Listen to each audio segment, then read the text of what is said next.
love to introduce MJStack. So guys, feel free to take it over.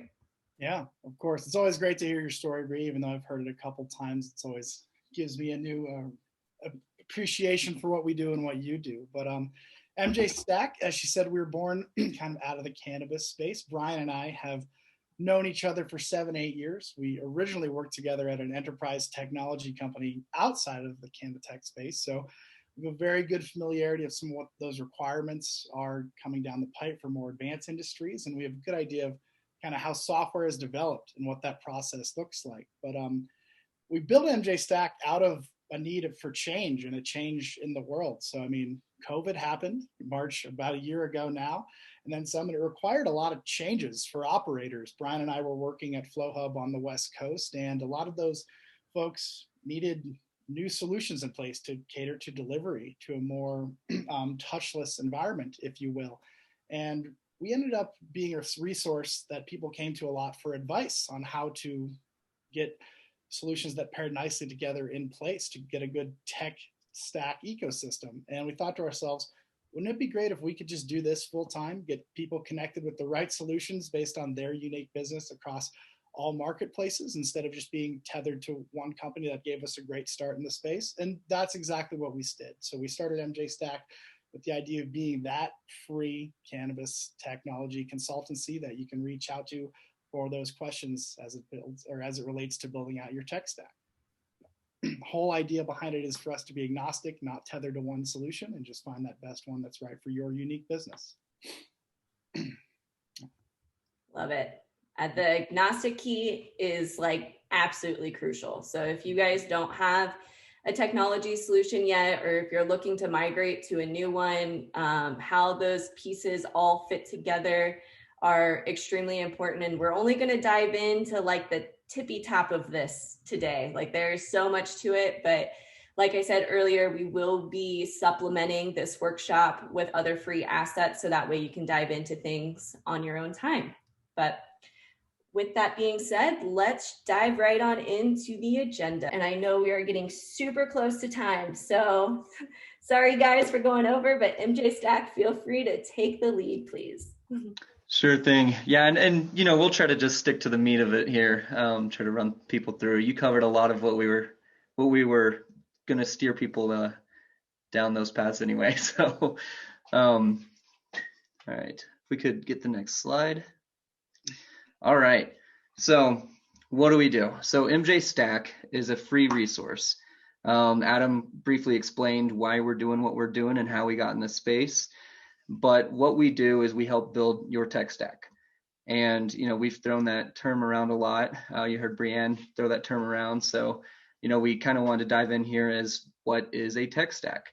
So this slide here shows you a quick snapshot of what a tech stack really is, and all of the services that we help individuals, dispensary owners, cultivation companies decide on and evaluate. So your particular tech stack may have 2 to 3 of these, you know, and another one may have every single one of them. So these are all different solution types, cannabis specific, that Adam and I help pair with different operations. And so what our goal is to find the best fit tech solutions for your business. And that's the key word there, is best fit, because it's not always going to be the same software for everybody. You know, if you have certain workflows or you have certain ways that your business operates, there's likely going to be a solution that's better fit for you than your neighbor dispensary. And Brianne also talked about that a lot with metric integrations. You know, there are many different workflows. So there's always a best fit for your particular market and operation. And that's our job, to find that. We have over 80 technology partners right now, and we pair with that consists of the industry's leading tech partners, technology solutions, and many of these different buckets, as you can see. It's our job every single day to vet these solutions, to learn more about them. Adam and I are lucky enough to get behind the scenes and learn the nuts and bolts of all of these solutions. And that's something that is not always going to be easy for you as a cannabis business owner to do. So where do we kind of come into play? Now, that is where, our expertise can help you navigate the evaluation process. And Debbie, I think we have a poll question here.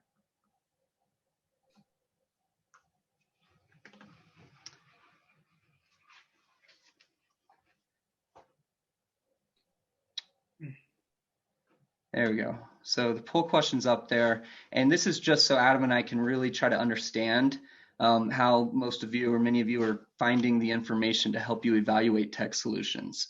And this is going to come from all over the place, but we're very interested to see what that looks like.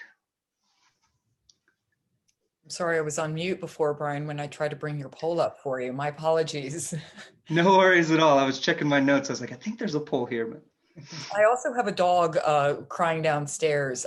She's fine. She just wants to be on my lap. So if anyone hears anything, everyone's cool. Don't worry about it. A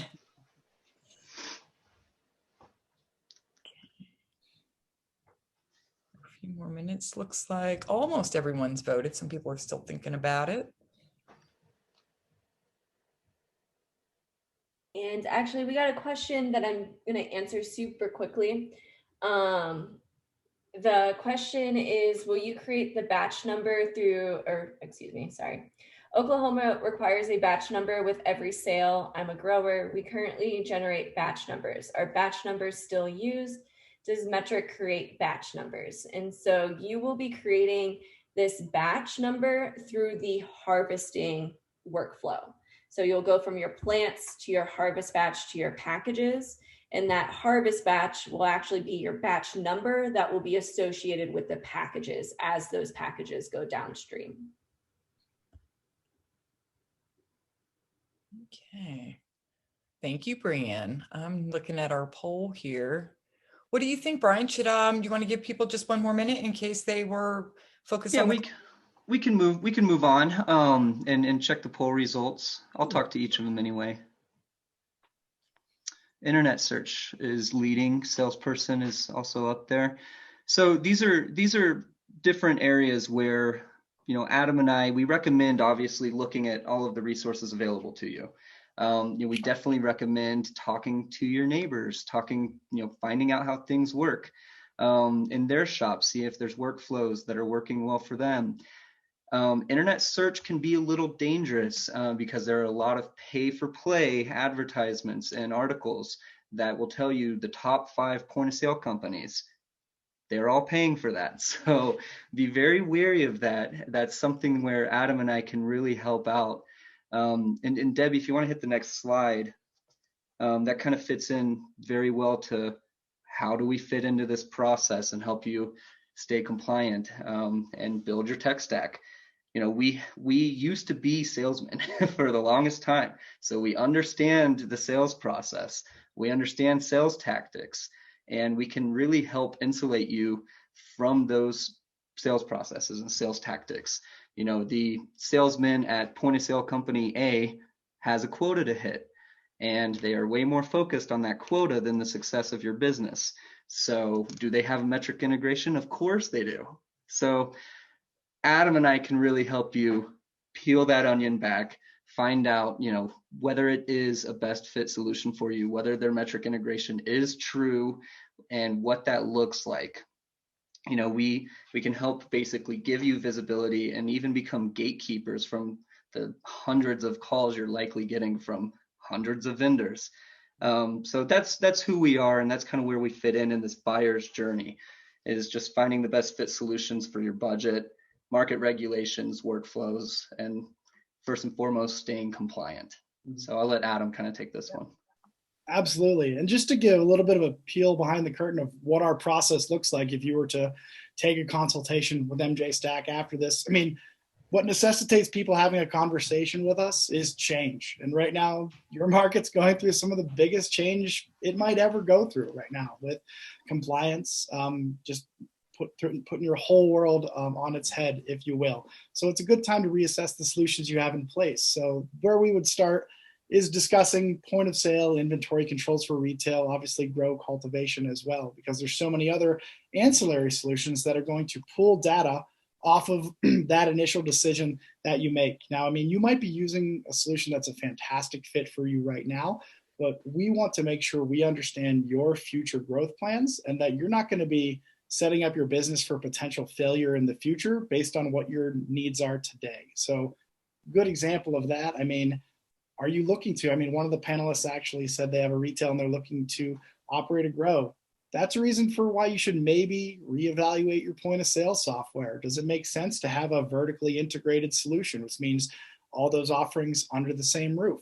I can't give you that answer in a vacuum without having more information, but that maybe that's something to consider. Also, delivery is a big thing that may come to your market. Who knows? Some point of sale companies just blatantly cannot handle that right now. And the salesman's job is going to be to tell you that they can or the functionality is coming. My job is to tell you, if you want that to be a source of revenue, you should reassess your solutions, because the reality is that might not be coming anytime soon. So don't mind giving it to you straight. In the end, we're trying to help you build a profitable business.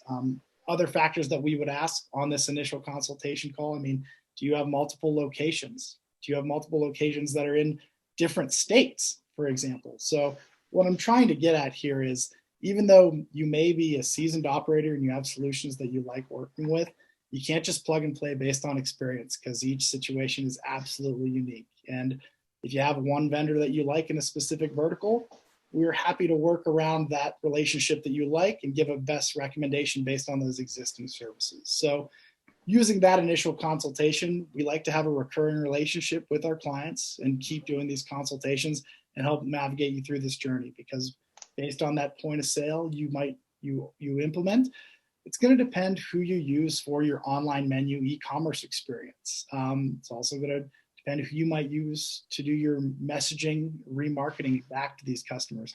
It all comes back to the idea that we want to build a cohesive ecosystem where the sum is hopefully greater than the individual value of its parts. And if you do that in a vacuum without consulting someone who knows the ins and outs of these industries, extremely unlikely that you're going to come to that decision by getting your information from internet searches or salespeople who, even though we are reformed salespeople, we understand they are inherently biased in their recommendation process. So I'm not going to go through this whole journey, just wanted to give you a tidbit of kind of what that experience would be like and frame what that is. So next slide, David.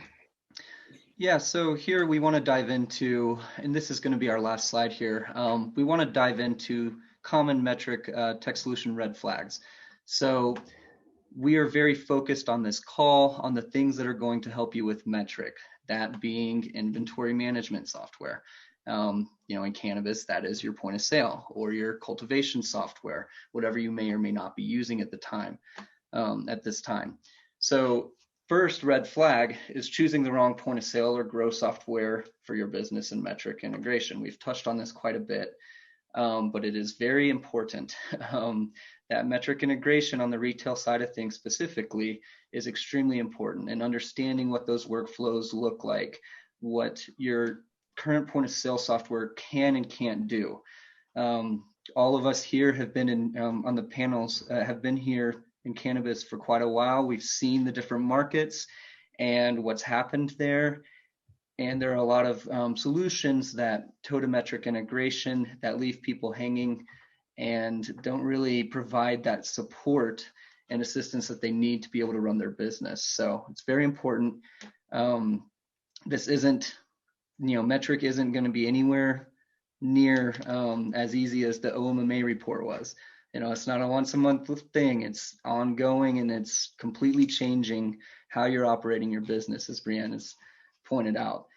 And it's something that, especially on the retail side of things, cannot be done by hand. You need help.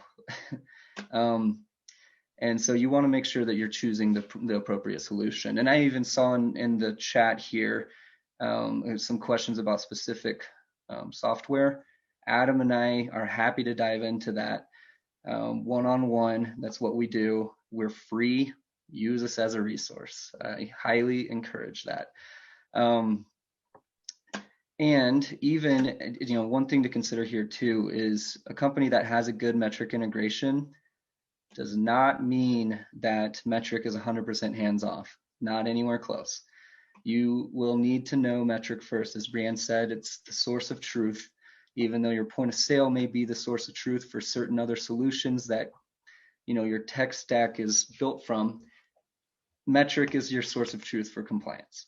And so you need to make sure that you understand metric, and don't let a point of sale company tell you that it's hands off, it's, you know, live push, it's, you know, it's on an easy button, because it's not. And so, yeah, Adam mentioned some of the things like, you know, we need to know how big you are to evaluate this. How much visibility do you need? You know, a lot of the different changing regulations that Brian mentioned was, you know, limits. You know, the actual specific regulations are going to change, and you need a system to be able to capture that, track it, keep you up to date. And Adam, I'll let you take on this next one. Yeah, absolutely. Looks like we're getting some questions here, and a lot of them are kind of, well, a couple specifically are ones that we would handle offline here. One that I'll just touch on briefly, and obviously everyone here on this panel worked at FlowHub, so the question, so is FlowHub a good one? It's kind of an obvious one that we expected to have happen. And I mean, just to give you a fair and simple answer, they would absolutely be part of any evaluation if you have a retail operation in Oklahoma, 100%. I'm still friends with a lot of the team there. The thing I want to hammer home is, without understanding your goals, your growth, if you're vertically integrated, if you want to do delivery, if you're going to be multi-location, the existing solutions you have in place can't really give you a nice put it in a box, put a bow on an answer to that one. But generally, yeah, I'm not going to say anything that is against implementing them whatsoever. So I might jump in for a second. One thing that we like to say here is, you know, or point out here is, this is an industry very heavily powered by startups. So, you know, point of sale company that you're going to be using is a startup company. They're still learning, they're still developing, they're still figuring things out, as I'm sure you're all abundantly aware. And so there are always going to be things that, you know, you desire out of your point of sale that another one might have, or, you know, things you can't give up that, you know, you might be sacrificing if you go to another one. And those are areas that Adam and I can help. So, you know, we're always asked, what's the best point of sale? That we don't have an answer for that, because there isn't a best point of sale. There's a best fit for each market, for each business type. Absolutely. So, and I second that too. 100%. Consensus from the panelists. There we go. So kind of moving on to the second bullet here, not investing in tech solutions that meet future business goals. Brian and I, this one, we have some keen interest in, because we used to work for a company and we used to understand how software is developed and the expectations of, oh, that feature will be available in 1 month. 1 month rarely ever means 1 month in software development, especially if you're hearing that from a salesperson here. So what we want to caution with this particular bullet is, if you have goals for your business, and don't buy a solution that is promising that future functionality if it's not available today, because solutions should not dictate the way that you run your business. You've worked hard for this. You've got a license. You invested capital into this business. Do not let someone telling you that maybe this will be available, or I've been told this will be available, prevent you from doing things that you want to consider. The biggest one of these across a lot of different markets is delivery. It's a huge thing that happens that changes a lot of SOPs in your business. So just always want you to caution those sources and try to future-proof your business as much as possible. So other aspects of the delivery to consider for that.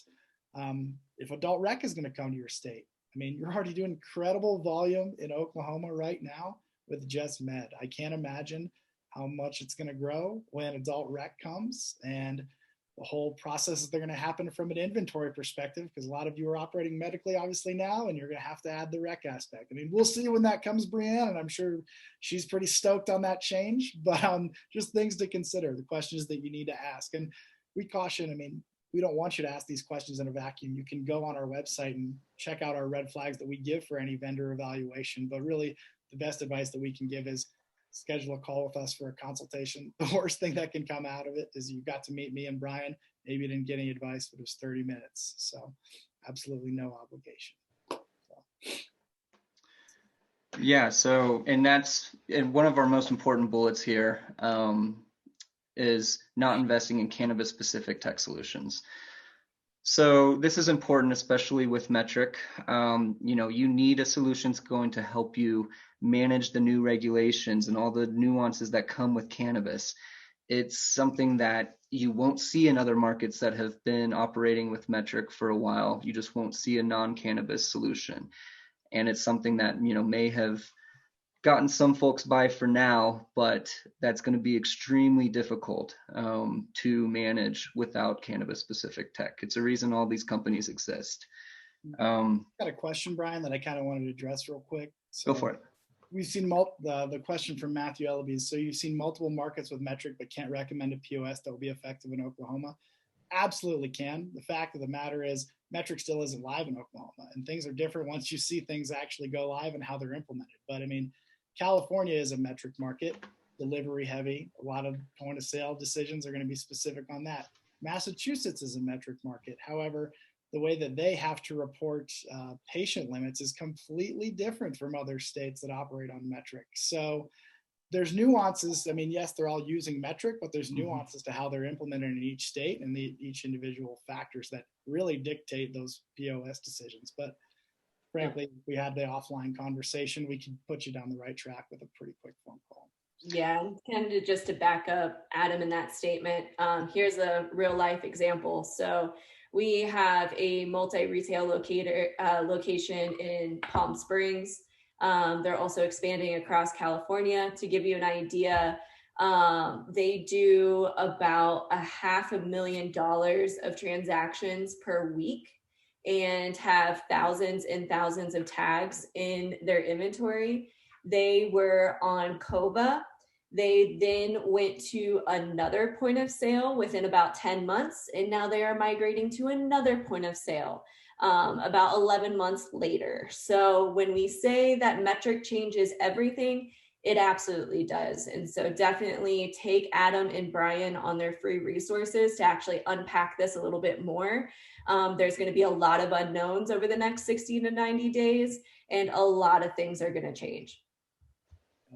Yeah, and that being said, we can absolutely recommend softwares that we've seen effective and working in Metric markets, absolutely. But it really does depend on your business too. It's something that we need to dive into to really recommend the appropriate one for you. We definitely have our favorites in different markets, but that's gonna be taking shape here in Oklahoma.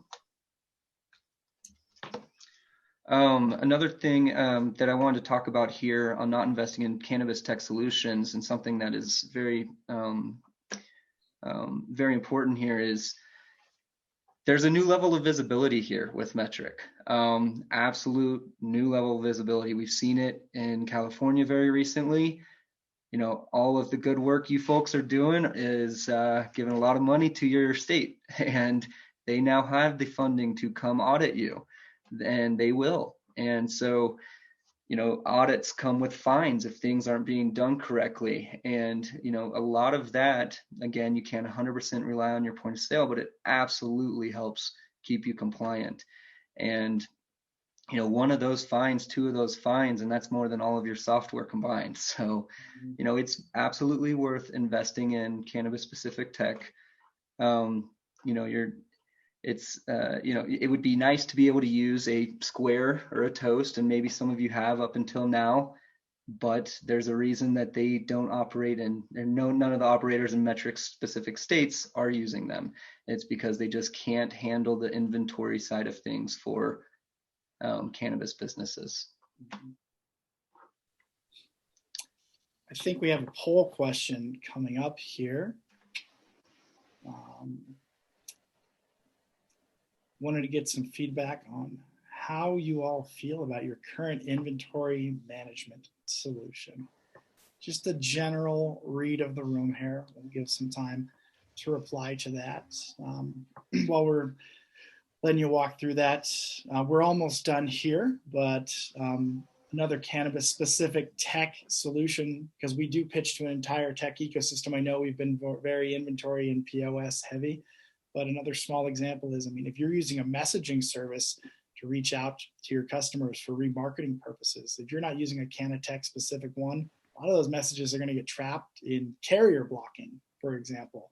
So you're paying a lot to send these messages, but there's no guaranteed delivery rate. So unless you're working with someone who can use good data to send out smaller batches of those messages, know what keywords are more likely to get blocked by those carriers, you could be spending a lot of money with no guaranteed results to your client. So that's just one small microcosm of why you pays to invest in solutions that were purpose-built for your industry. And you could be in violation of HIPAA since you're serving patients. So another big thing to consider that these Canatech specific solutions have considered. Well, I hope my talking over it served as good Jeopardy music. How are we looking on results, Debbie? Let's go. There we go. Okay. So reading the room on these, somewhat satisfied leading the way here. You're going to have a very pointed answer to that question soon, because, I mean, as Brianne has mentioned, these vendors, if you may be speaking to them about transitioning to metric, of course, they're going to say what they can to keep you on board, say they have a good internal team to help you migrate, but there's also a decent chance that that internal compliance is Brie here herself.